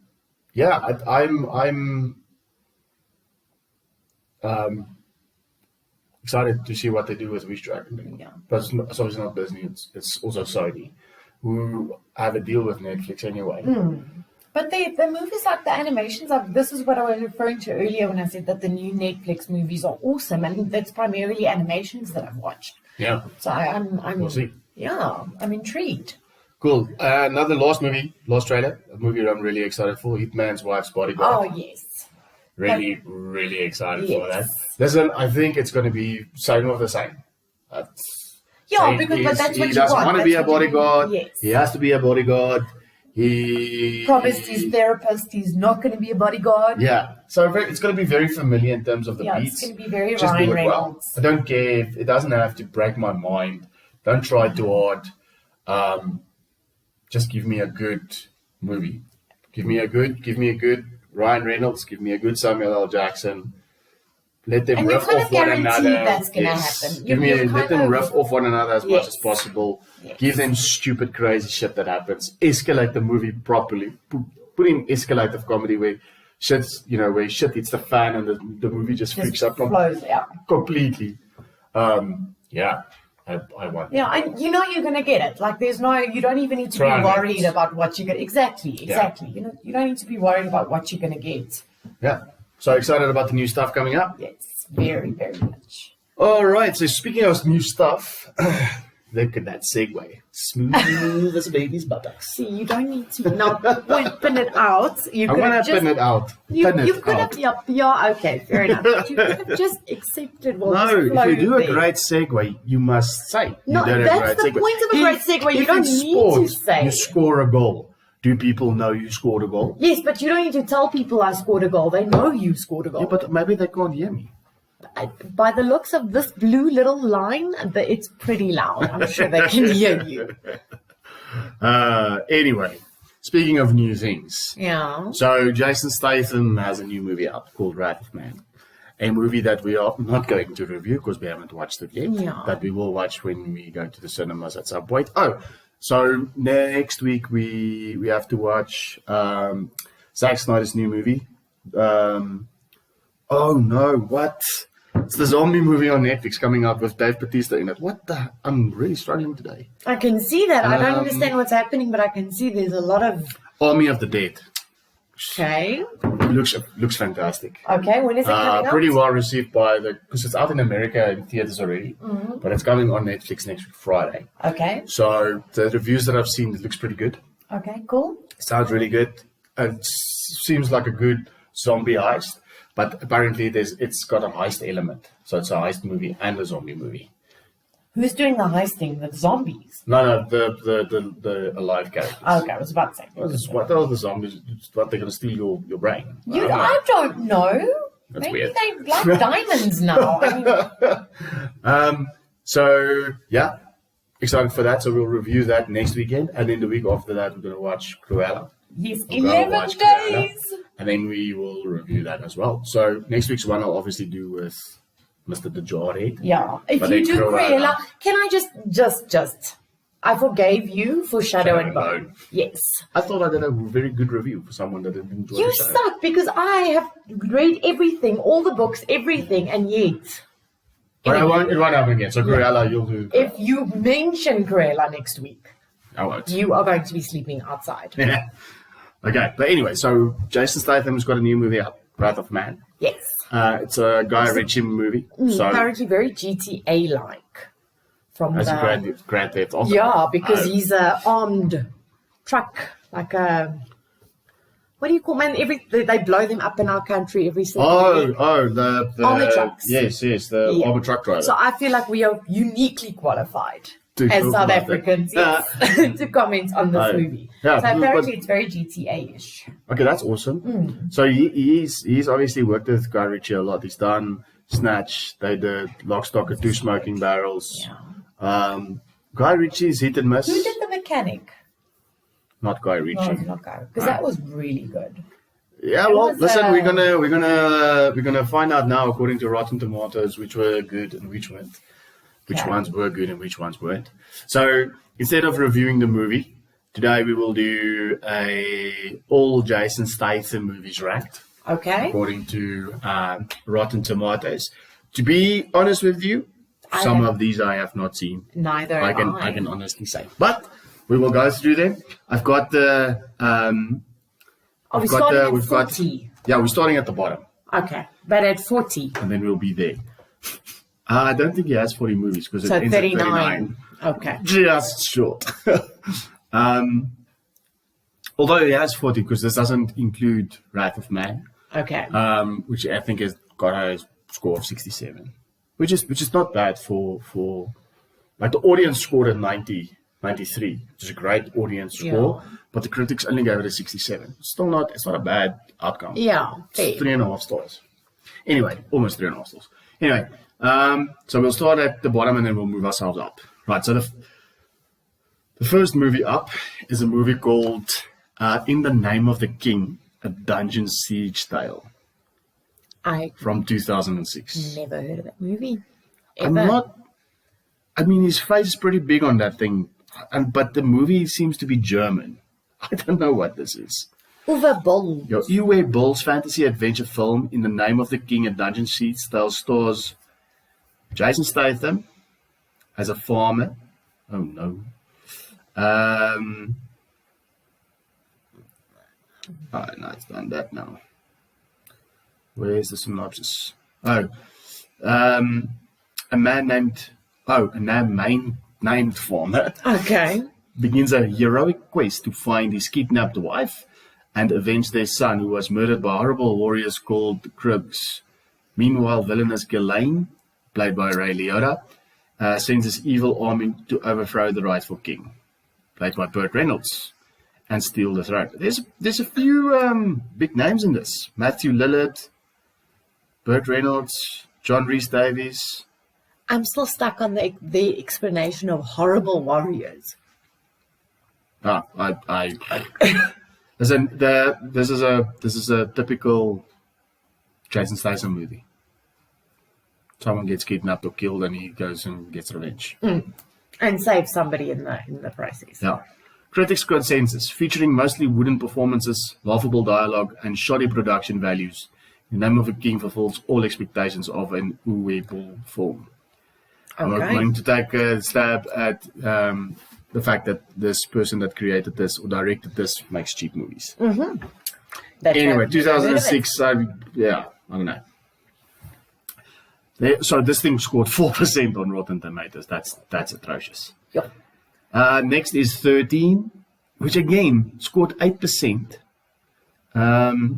There's a man in desperate circumstances, while on a quick fix-it job, he steals an envelope containing instructions to do X, Y, and Z. Do you understand why I questioned, are we starting at 39? Because we don't even know these movies. Mickey Rourke's in this. 50 Cent, Curtis Jackson, and Jason Statham. I'm not even sure he's the main character in that. Okay, what we'll only do the movies we know. Yeah. We'll just run through the others, right? Happy with that? Yes. Turn it up. Don't know it. In 2000. That can't be 8%, but he's not even on the poster. Yeah, no. I'm going to guess he's like not really part of it. 2000. London, Jessica Biel, and Chris Evans. This looks familiar in a sense, 14%. but yeah. But once again, if we don't even know the poster, then it couldn't have been that great. Yeah. So a movie that I really enjoyed, but it's not revered as a really good movie. Obviously not. It's 13%. 13%. Cold War with Jet Li in it. But did you watch it because Jet Li was in it, or did you watch it because you knew what the movie was about? So I think when this came out 2007, I was still pretty big on the Jet Li fan. Okay. So Jet Li more than I was. I would have watched this because of Jet Li, not because of Jason Statham. I think Jason Statham plays the villain. Okay. I enjoyed it. Really, really good. Great martial arts movie, I felt. Yeah. Cool. Yeah, I'm assuming you've never watched it. No. Then another Jet Li movie called The One. Was Jason Statham in The One? 14%. He might have been. He might have also been one of the bad guys. Okay. Revolver, 15%. I like that. He also plays with Ray Liotta in this. I think that might also be a Guy Ritchie movie. Okay. Yeah, I mean, he plays a bit of a maniac. One of the knacks. Yeah, a bit of a druggie. Typical Guy Ritchie movie. John Carpenter's Ghost of Mars, 21%. Killer Elite. You would think for someone that's made 40 movies that he would have had a couple of stunts, but seems not. Killer Elite with Robert De Niro and Clive Owen. I watched that movie. It looks familiar. I think it's a shoot 'em up. Oh, okay, fair. But most of his movies are shoot 'em up movies. Yeah. Okay. Mechanic Resurrection. That's the second Mechanic Second film. one, yeah. At 31%, number 30. Coming in at, I think I'm going to do this announcer style. Coming at number 29. Yeah. Wild God, 31%. Okay. Again, stock standard Jason Statham movie. Someone gets killed or kidnapped, he goes and looks for revenge. Yes. The Expendables 3, 32%. I like The Expendables. So did I. I like it. Once again, The it third wasn't one the was a best bit- movie, was a bit- but No, not at all. It's Barely entertaining. a movie, but yes, it's entertaining. entertaining. Mean Machine, 34%. I think he's just a side character in that. yeah. Transport 3, 40%. I don't think I Okay. watched Transporter 3, to be honest. It's the one with the redhead chick in it, I think. Yeah. Oh, that's very helpful. She gets kidnapped, and she's Not the liar, that one. Rudakova, yes. And then she's in the. I just remember she is the package, and then she betrays him after they have a bit of knock. Oh, okay. Again, pretty typical Jason Statham movie. I feel like we're going to say that about every single movie. 40%. Yeah. Parker, you didn't say the movie. Oh, sorry, Parker at number 25. Mm-hmm. Jason Statham is game as usual, but Parker is thoroughly generic and convoluted heist movie. Oh, yeah, okay. That's why they cast Jason Statham in The Italian Job. Death Race, 42%. I liked that movie. I thought it was a really, really good movie. I wonder, let's go check what the... good movie is probably a stretch. No, but it was. It was entertaining. It was something new. I mean, it got its audience score of 60%. Yeah, no, I didn't dislike it. It was a romp. yeah. I enjoyed it. That's number 24. According to the critics, it's mindless, violent, and lightning paced. Death Race is little more than an empty action romp. You see, I have a problem with some of the reviews when they do that. Just review them for what it is. Yes, exactly. Like, Because you know what it is. Yes. I get it's not a great movie in the sense of movie, but Yeah. it's entertaining for what it is. I should have a second scoring system for that. The Expendables, the original one, number 23. I like that. I thought Yeah? it would rate higher than 42%, to be honest. Yeah, again, For what it is. for what it is. Yes. Number 22, Homefront. Don't know it. I think the kid gets kidnapped. Wooded ex-DA agent who retires to a small town for the sake of his daughter. I think she gets kidnapped. Yeah. Okay. Coming in at number 21, Yo. 45%, The Meg, which I don't think there was supposed to be that much comedy in that movie. At least not for what we were laughing at. Yeah, no, but okay, we have twisted sense of humor as well, so. But if I had to compare it to a movie like a movie that's supposed to build suspense, to be a thriller, and that has me invested in the characters and me going, I don't want this character to Oh yeah, die. that was the thing. They didn't build up the characters at Nothing. all in the Meg. Do you remember? didn't Like care. somebody died, and you were like, "Oh, shame." Yeah, you did not care at all. Yes, because You were we not weren't invested. invested in them. Yes. Right? So if I compare it to any of those movies where you don't want the character to die. Yes. You know how some of the best horror movies, they kill the main character. Like they don't make it at the end. Yeah. And you're like, fucking hell. Yes. But nothing of that. No, because Right? they didn't build character. But if I compare this to something like The Deep Blue Sea, Exactly. Who's the actor who I'm sure even it when I wasn't Paul walk through Walker. the valley of the shadow of death?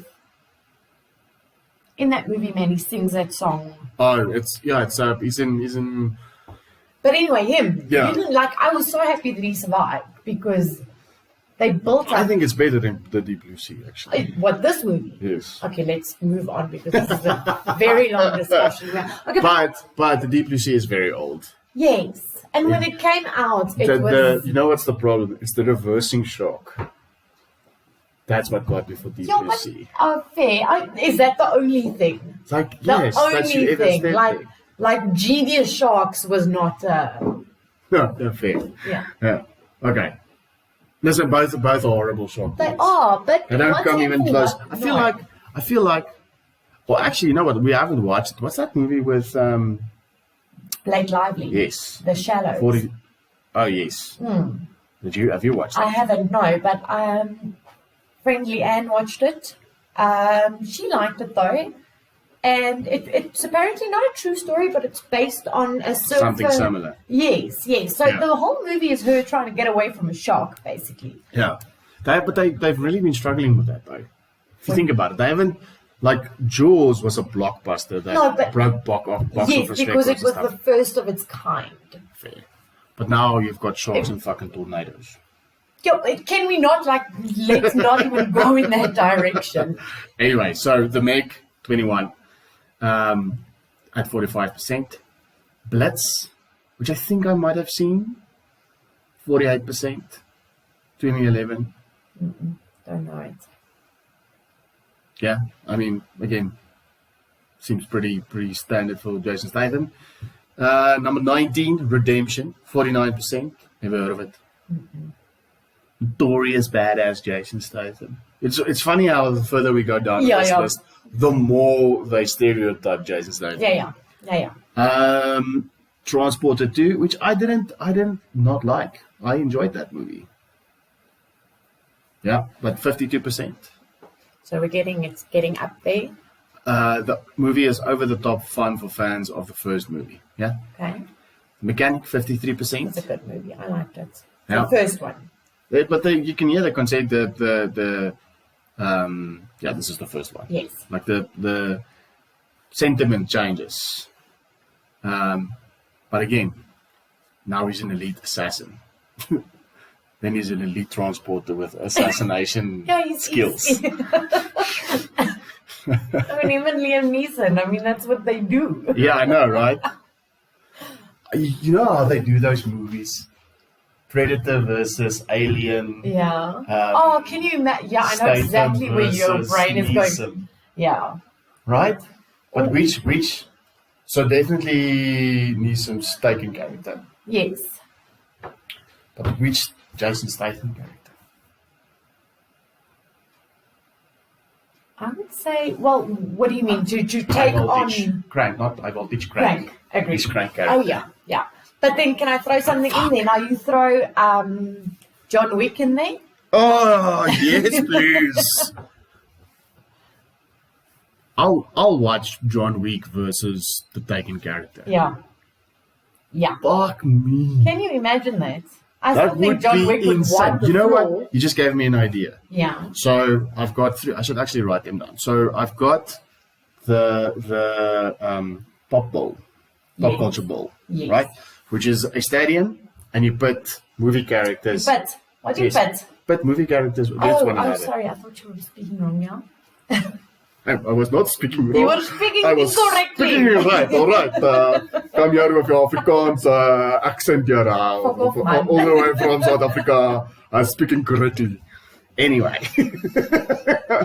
for those of you who are listening to this, we are South African, if that wasn't clear already. I'm sure my accent gave it away a long time ago.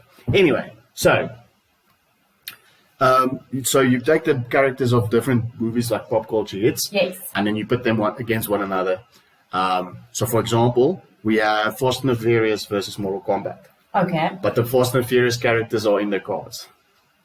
So they have The Rock in his big truck Okay. versus the Mortal Kombat character, that huge guy with all the arms. But then you also need to have them in a ring where they fight. Yes, the arena is a stadium.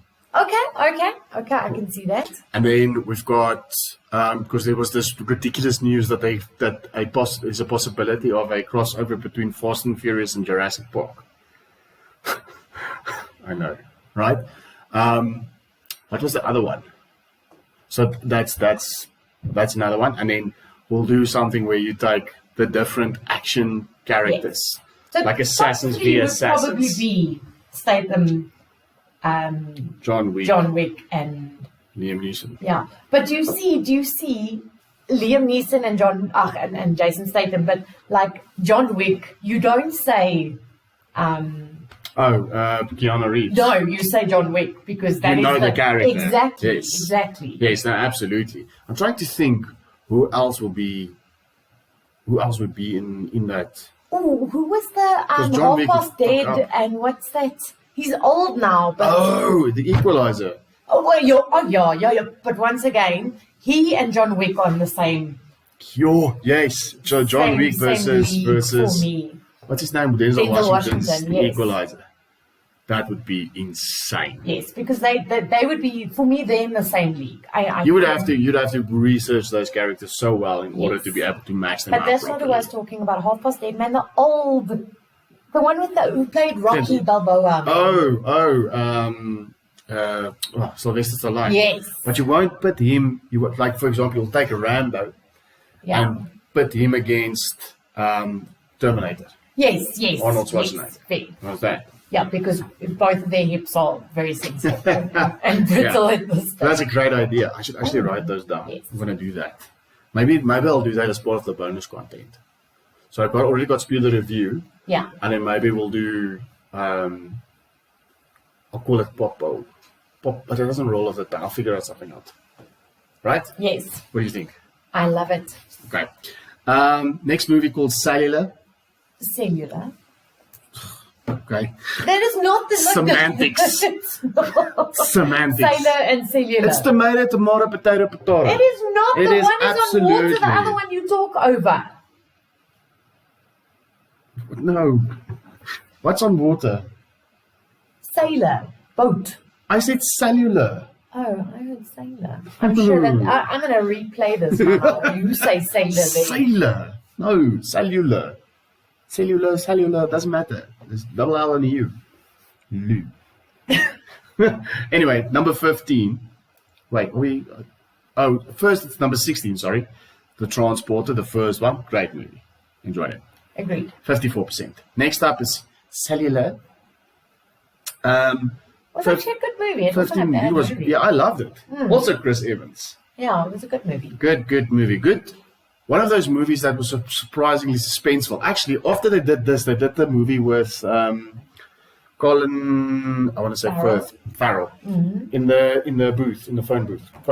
Oh yeah. But that was after this. It was like a cheap knockoff. Or not cheap knockoff, it was a knockoff of this because this movie started that whole whole vibe. It was a good movie. I liked it. I liked it as well. To be fair, Jason Statham doesn't play a bad baddie. No, he won't play a bad villain. I enjoy him as a villain. Yeah. Especially the mob boss type. Yes. Or like your I don't want to say mafia. Yeah, just like your organized crime. Yes, top agreed. dog. But I think it's also because it's something different. It's him in a different light. Yeah. Right, next up, number 14, Romeo and Juliet. It was a good movie. 55%. Number 13, movie called Safe. That was a good movie. I like it. That was the kidnapping, right? Yeah. Obviously, yeah. Well, not obviously, but yes. Okay, and then from here we get into the fresh movies. Yeah. Crank, I enjoyed that. I enjoyed the premise more than the movie. Yes. But the movie wasn't they bad. But executed you're right. The perfect. premise was very good. So that's in that number 12, and then Crank High Voltage, 64%, number 11. It's very rare that the sequel scores higher than the Especially original, the second one. The second one normally does poor. But listen, it's a testament to these movies. They are really fast-paced, and I love that. I love that non-stop getting into it, and then you keep me busy from the beginning to the start. To the end, yes. Beginning to the start. Oh, beginning to the end, sorry. You're just all over me right now. I'm enjoying myself.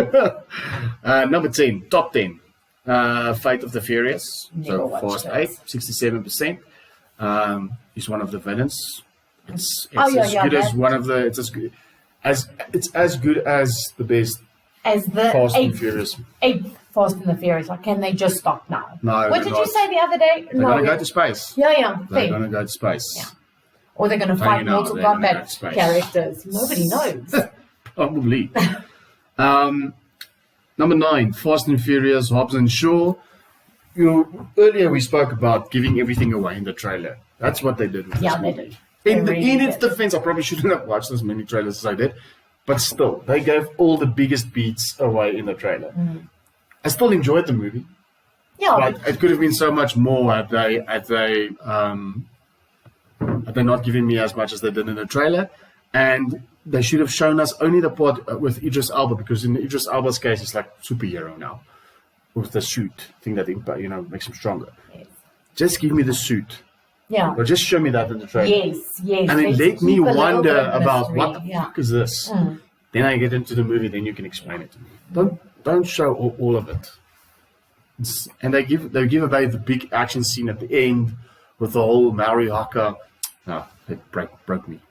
Anyway, number 8, The Expendables 2, 67%. Yeah. No argument there.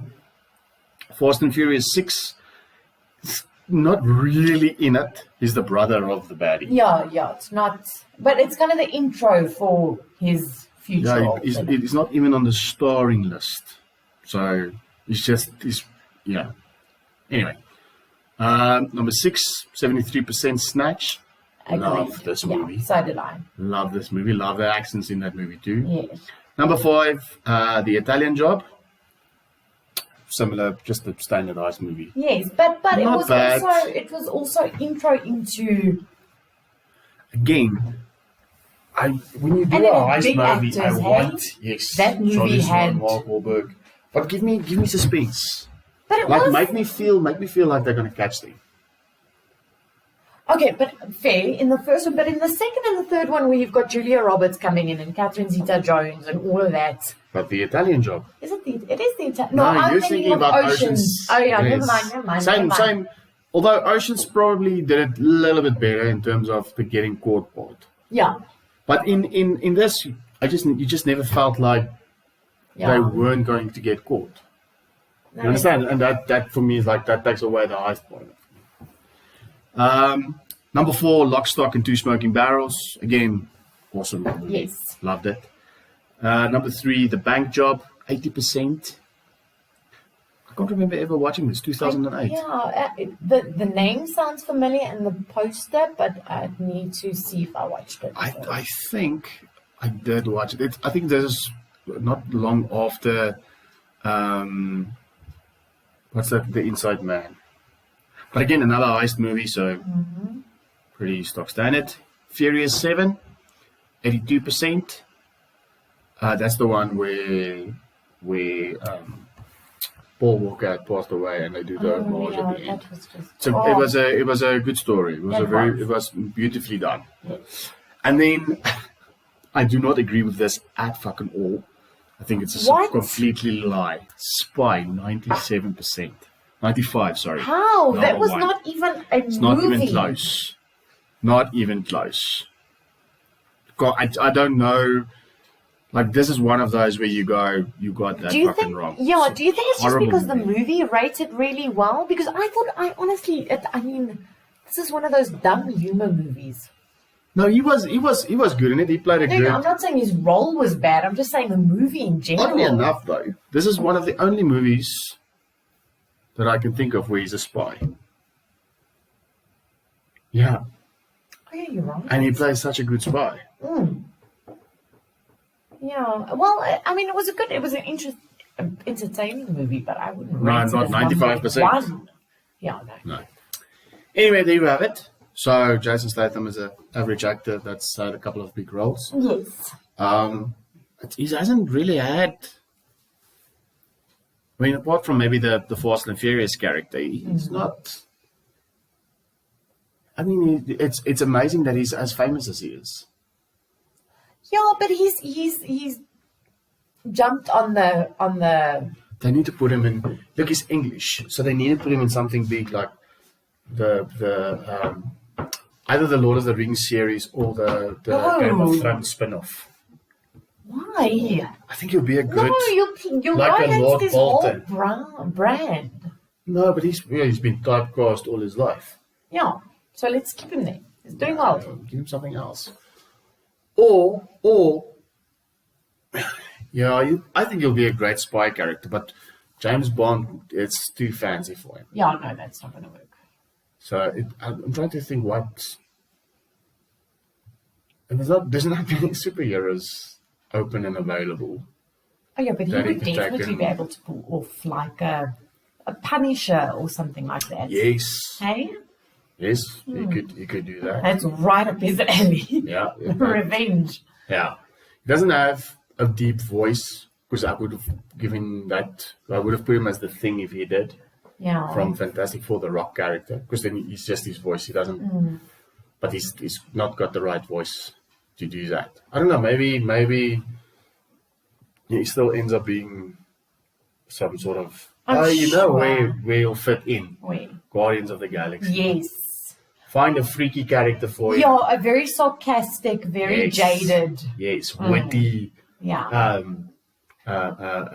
Like X type of fighter that's now a scavenger convict. Yes. Yeah. Cool. But listen, Wrath of Man scored 67% and the audience score was 93. So people are not really enjoying it. And yeah, we'll have a browse. Cool. We can. Yes. Right. So as I mentioned before, lots of Marvel stuff happening. Yeah. So we'll do a quick quiz. We're going to do this within 6 minutes. We're going to end this board on 150. Okay. Okay? Are you going to survive? I am. You don't fall asleep on me. It's quite, you can't be bored whilst I'm conversing with you. Bored. Terrible. Terrible. Listen, I was not on leave today. Yeah, that's true. Yeah. But technically, I've been working on the podcast all day, so I wasn't really on leave. Right, let's go. So how this is going to work? Do you have a pen? I can find one. You have to find one. I'm sure there's one lying around here somewhere. Only by the fridge. Oh, yes. And then here's a piece of paper. So how it's going to work is, again, viewers at home can play along. Actually, maybe I should do this. All right, let's do this. Anyway, so here's the rules. Right? I'm listening. I'll ask the question. All these questions, so only one question. But for half a point, if you don't know the answer, I'll give you options. Like a multiple choice. Okay. You happy with that? Yes. All right. So, first up, who made Captain America's shield? So first, what am I going to call this? I feel like this is something you Fizz should or have quiz? decided. Fizz or quiz? Quiz or fizz? Why would you call it fish? Fishnitch fizz. Fishnitch. Anyway. Okay, never mind. Let's get started. Okay, so because there's so many things happening with Marvel, we're going to do the radiotimes.com 30 questions about Marvel. Okay. Questions assemble, they say. It's right there. I know, but I delivered it with verve. Yes, Anyway, yes. so first question. Who made Captain America's shield? Stark, wasn't it? Which one? The dad. Yay! You'll get half a point. Why? Stark. You have to give me the full name. This man, I knew exactly what his face looks like. I feel like that's like 75%. Which one? There's two. The dad. There's two dads. No, but you can't say the older and the younger dad. The same person, dad. The Okay, one that, I'll give you a point. Winter Soldier kills. That one. Yes. Yeah. Well done. Now I get a full point, eh? Well, Yeah. if you want half a point for that question, as of course that's a question later. Hey, no, but then I want another full point for that for me. Okay, next. All right. Unlike the comics, who created Ultron in the Avengers: Age of Ultron? Stark. Also Tony Stark. Not also, because you didn't Not do the also, shield. but Stark. Also a Stark. Tony That is- Stark. And Hulk. yes, they credited Tony Stark, but yes, it's Bruce Banner as well. Bruce Banner. Right. So Why you can't I get just one point. answer? Yeah, I'm just going to write down how because I Yeah, you need don't have write to. No, not the answer, just your Ah, points. yeah. Right. Bonus point. Yeah. If you can tell me who created him in the comics. How the hell must I know that? I can say fuck on the show. How the fuck must I know that? Just if you wanted to know, it's Hank Pym. Another bonus point. Who's Hank Pym in the movies? Isn't he the one that he's in one of the Iron Man movies? Nope. Oh wait. The Wasp, Ant-Man. Oh yeah, he's the baddie from Ant-Man. That's not the bad. Is he the good one? Well, Is he the original Wasp? Was it the Wasp? He's the original Ant. Oh, okay. You don't get the point, but well done. You're Yeah, at almost least there. I got there Michael eventually. Douglas plays it. There we go. Yeah. Right. Which beloved comic book writer cameoed in every Marvel film up to the Avengers? Stanley. Point for you. How we looking? 3 out of 3. Well done. So, listen, your worth as a human being is going to be based on this. You have to get more than 27. Are you sure? Are you sure that this is the intro I got 38 out of 30. That's how much worth more than human beings I am. Some might say I'm even super. Oh my god. And in a lot of people's eyes, especially yours, Can I'm we a just hero. carry on And here? if you combine all of those things, You are not a superhero. I am. I told you I've got a superpower. That's why I do a podcast where no one can see me. Anyway. my Right. word. Number 4, right? Yes. Who's the arch nemesis of crime-fighting vigilante Daredevil?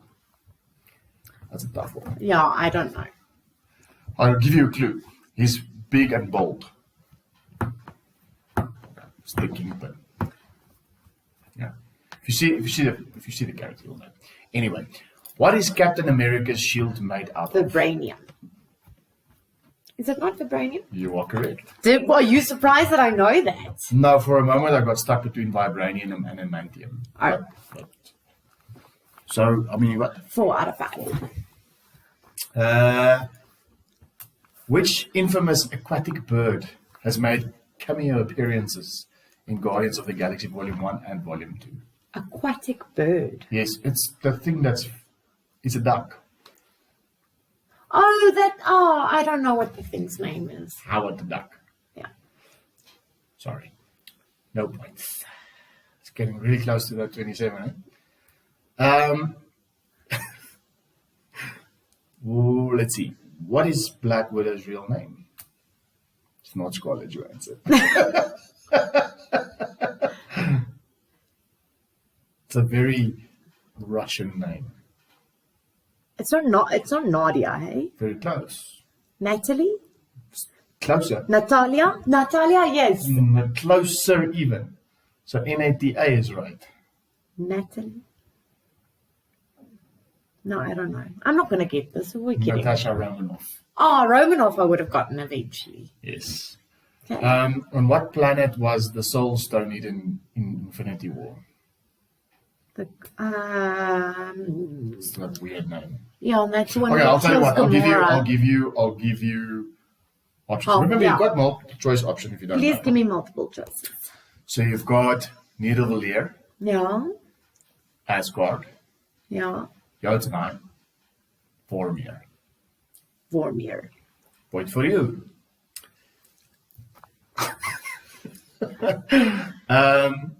Which former Doctor Who companion, so the story Doctor Who, plays cyborg assassin Nebula? Oh, like the real actress? Yes. I don't know. I know the name now, I forgot. But I'll give you one multiple choice. Yeah. I have to think about actresses. Let's say Kristen Wiig, Yeah. Christopher Columbus, Yeah. The Kraken, and Karen Gillian. I'm going to go with Karen Gillian. That would be the one. Yeah. Could have been Columbus. That was a very close call. It was, wasn't it? Yeah. Where are we now? So we are now at which Marvel film was the final film for Phase 3? Endgame. Nope. Oh. It's Far From Home. The Spider-Man movie is an epilogue. No, I don't care about Spider-Man. Spider-Man doesn't care about you. No. That's a lie. Spider-Man cares about everyone. Which Marvel film did Kenneth Branagh direct? It's one with the Hemsworth in it. So Thor. Ragnarok. No. Thor, just normal Thor. But then you should have said yes when I said yes. Thor. You didn't even Okay, so give I'm me going to a get chance. the You point just there. went. I'm going to get the point there. Right. Which Hollywood A-lister made a cameo in Thor Ragnarok playing Loki in an Asgardian play? Oh, I can see the face. Give me multiples. Ben Affleck, Yeah. William Shatner, Yeah. Christopher Columbus. William Shatner. Let's go with Matt Damon. Fuck no, you confused me. William Shatner. No, it was Matt Damon. Okay. Why? Okay, we're good. Listen, if William Shatner had to show up, I'll enjoy that. In which film post-credit scene did Thanos first appear? Oh, wasn't that Doctor Strange? No. Way before that. Was it before Doctor Strange? Yeah. Remember post-credit? Yeah, I know what you're talking about. I'm trying to figure out because I remember we went to go see this movie in theaters. I can tell you the scene. Tell me the scene. The camera pans in. It's space. The camera pans in from the back, and then all he does, he just turns around and like you can see half his face, and he's like a grin. Very purple. You could see he wasn't select. The actor what's his name? wasn't The actor chosen wasn't yet. chosen even for it. Wouldn't have been Iron Man because I saw all of those before. Yes. Maybe Multiple choice. Thor. Yeah, give me. So Captain America, the first Avenger, the first Thor, Yeah. Avengers, Age of Ultron. I'm gonna go Captain America. No, Avengers. Okay. Yeah. Good try though. Director Taika Waititi also plays which comedic Thor Ragnarok character? 16 stars me, but Yeah, but isn't he a South African guy? Who plays that rock thingy? He clapped Okie. That's very South African. Just putting up the cards there. So no, that is Taika Waititi. So I'll give you that point. It's Korg. Yeah, that one. Like you knew. I didn't know. You knew. But you didn't know you didn't know. Okay, can we just carry on? All right, so what is the name of Bruce Banner's love interest in The Incredible Hulk? Natasha Romanoff. Nope. Really? Oh, yeah, wait. The I do not know what her name is, even in real life or in she was the lady that played, or she's the woman that played in Blackwater, that thriller or the horror. Yeah. But I don't know what it Betty is. Ross. There we go. Okay. Well, how many have you got there? I don't know. I don't know if I've got all of them. Who was the first female superhero to appear in the title of an MCU film? Remember, in the title, first female.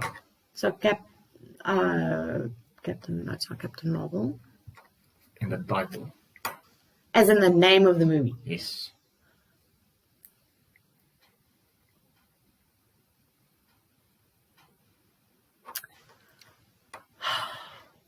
I can't even give you... Multiples. No, because I would be giving it away. Is it a Marvel MCU? Yes. It's the Wasp. Ant-Man and the Wasp. Oh, Yes. I would have gotten there eventually. Yes, but we don't have... No, I want, yeah. What is the name of Black Panther's home country? Wakanda. Yep, that's it. Which former Batman played Spider-Man villain The Vulture? I spoke about him earlier. Ben Affleck. Michael Keaton. I wouldn't have gotten that. What is the name of the microscopic universe Ant-Man travels to when he goes subatomic? This, Come on, you know this. I do. Don't tell me. Oh, come on.